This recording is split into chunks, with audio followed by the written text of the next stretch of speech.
Ziboskan tumani axborot kutubxona markazi taqdim etadi. Zo'ravonlikka qarshi kurashish mavzusida video havola. O'zbekistonda gender tengligiga erishish va xotin-qizlarga nisbatan zo'ravonlikka qarshi kurash borasida muhim qadamlar qo'yildi.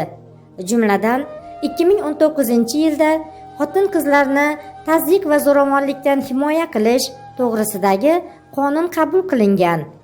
Ushbu qonun adolat tizimining xotin-qizlar va qizlar huquqlariga bo'lgan munosabatni tubdan o'zgartirdi hamda unda belgilangan yangi kafolatlarni hayotga tatbiq etish bo'yicha aniq harakatlar belgilab berildi.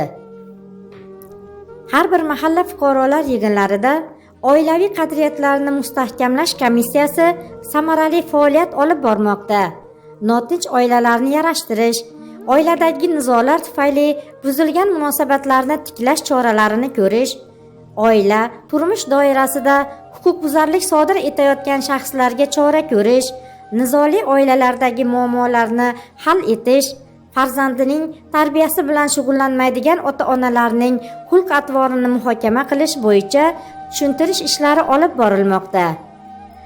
Mamlakatimizda xotin-qizlarning holatini yaxshilash, ularning iqtisodiy, ijtimoiy, siyosiy huquq va imkoniyatlarini kengaytirishga qaratilgan keng ko'lamli chora-tadbirlar amalga oshirilmoqda.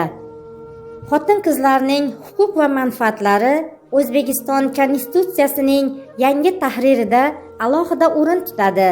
42 va 58-moddalar xotin-qizlarning mehnat huquqlari buzilishining oldini olish, ular uchun munosib turmush va mehnat sharoitlarini yaratish, jamiyat hayotining barcha jabhalarida teng imkoniyatlarni ta'minlashni nazarda tutadi.